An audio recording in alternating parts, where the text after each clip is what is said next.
Hi Water Signs, Cancer, Pisces, and Scorpio. Welcome po sa ating channel at ito ay inyong Daily Gabay Tarot Reading for November 8, 2023.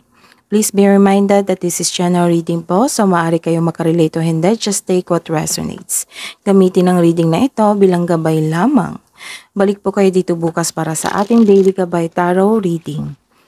Please like, subscribe, and click bell button for notification para po updated po kayo sa daily tarot reading natin. Para po sa gusto magpa-reading, maaari nyo pong makuha ang link. Nasa description box po ito. Message nyo lang po ako sa Messenger.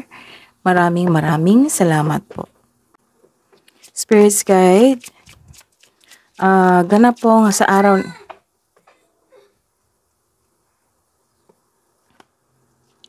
Spirits Guides, ganap po sa araw na ito, ngayong November 8, 2023, para po kay Cancer, Pisces, and Scorpio.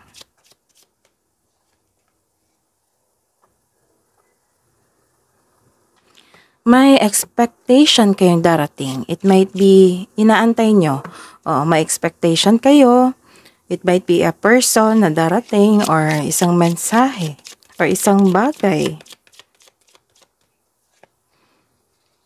And this is a matured man. May influence sa araw na ito. It might be ito yung inaantay mo na tao na uuwi sa inyo. And sa pagdating niya, magkakaroon ng new beginning sa inyong buhay.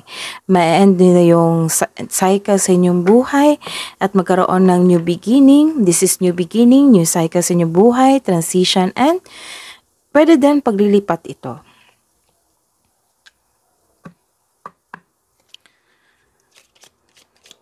Spirits Guides, message na po para kay Cancer, Pisces, and Scorpio.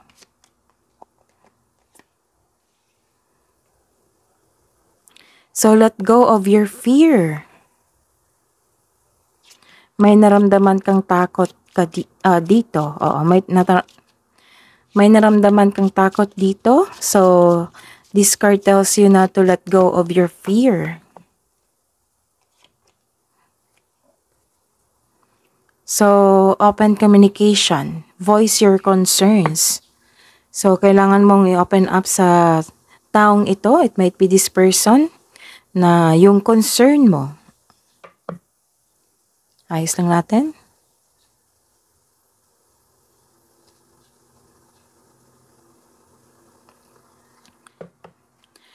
Energy po ni Cancer, Pisces, and Scorpio ngayong November 8, 2023. Spirits Guide. Clarification of this reverse card.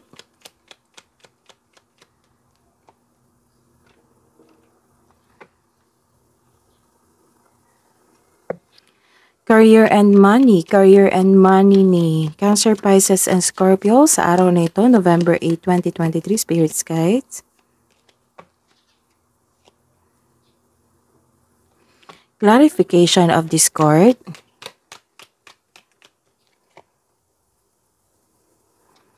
Career, love and romance, self-love, partnership, and romance ni Cancer, Pisces, and Scorpio ngayong November 8, 2023, Spirits Guide.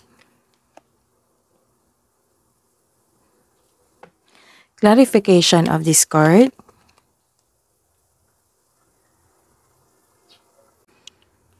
Sa araw na ito, magkaroon ng disbalanse. May unfair treatment dito. Injustice, intolerance. May taong isang irresponsable or hindi totoo sa inyo. This card warns you na mag-ingat sa taong may mali at masamang paratang sa inyo. Nagkaroon ng disbalanse dito either sa career, money, or sa isang importanteng sitwasyon.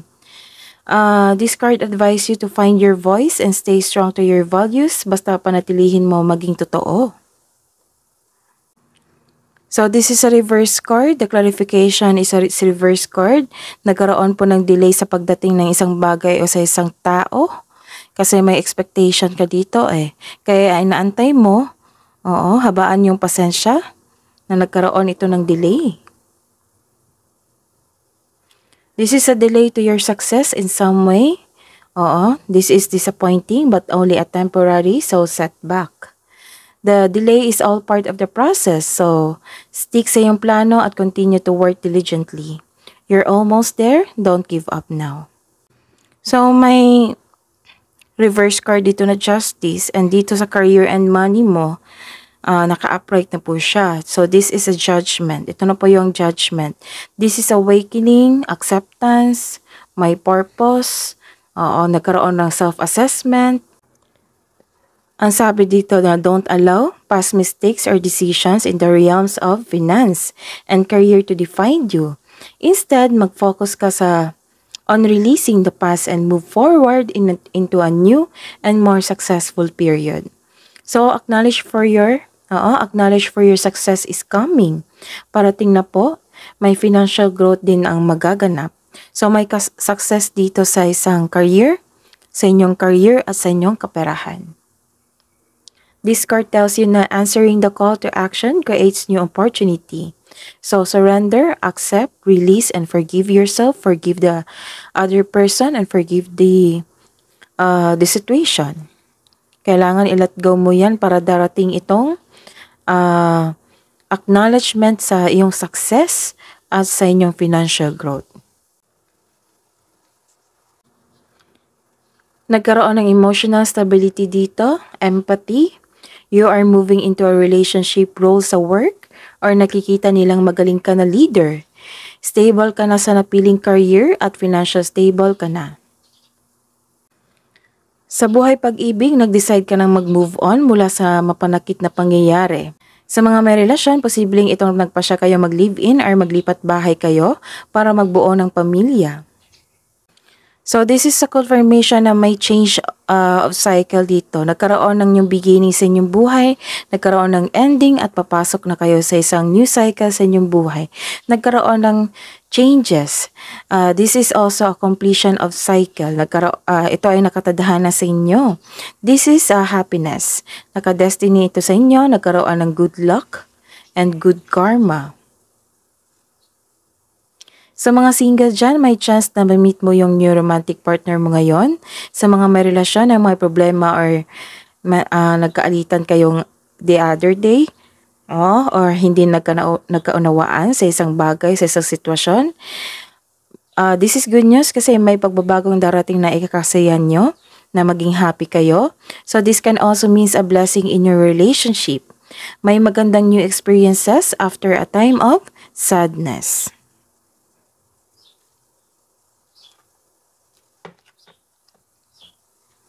Hidden truth, anong iniisip mo, anong iniisip niya para po sa mga single na Cancer, Pisces, and Scorpio ngayong November 8, 2023. I wish I could share my good news with you. I feel you leaving me behind.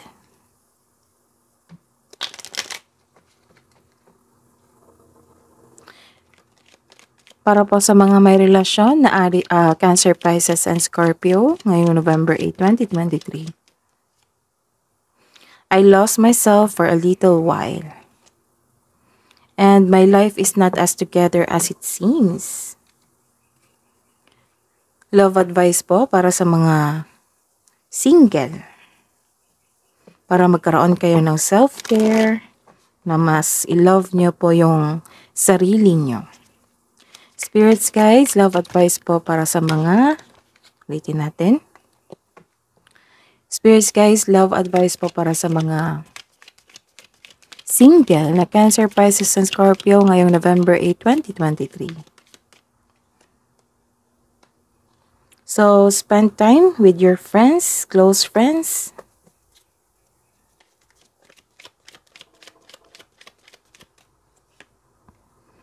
And kung mahilig kayo sa crystals, connect with your crystals. Connect with your intuition, to yourself. Connect to your energy.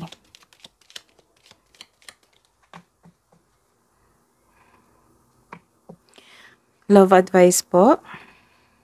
Saglit lang, shuffle lang natin.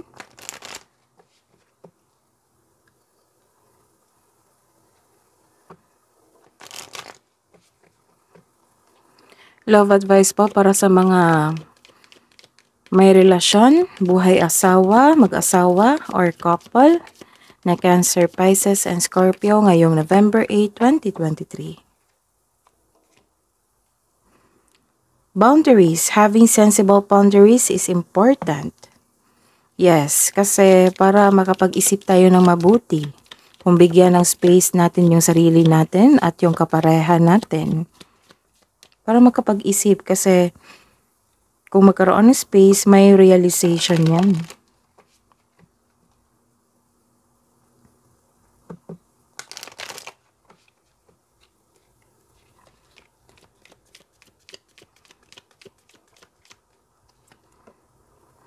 And clarity, may pag-uusap talaga sa pagbalik nyo.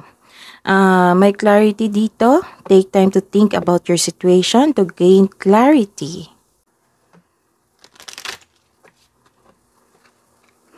Spirits guys, kabang advice nyo po para kay Cancer, Pisces, and Scorpio sa araw na ito ngayong November 8, 2023.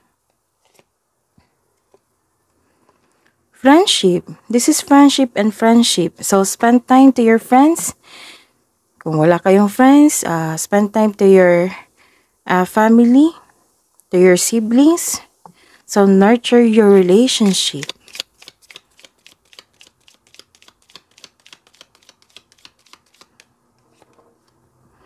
And cheer up. Cheer up kasi may magandang pangyayari dito sa kaparahan at karera mo sa inyong sarili, sa buhay pag-ibig kasi may changes na ganap. This is a happy card na Wheel of Fortune. So, cheer up na po. Live in the moment. Kung hindi po kayo comfortable sa sa changes sa inyong buhay, so, kailangan natin tanggapin ito kasi naka-destiny ito sa atin. Shuffle lang natin.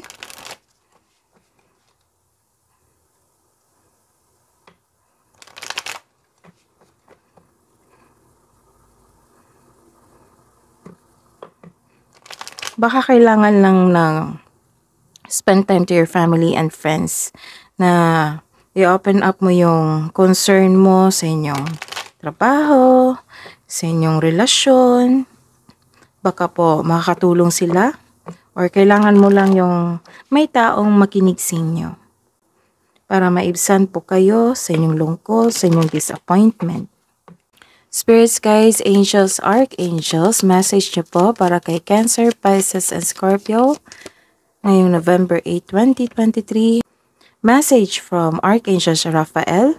This is angel therapy. Give your cares and worries to us angels. So cheer up. So, worried ka? This is the clarification na you are worried. So, Archangel Raphael said na give your cares and worries to us angels and allow us to take your burdens.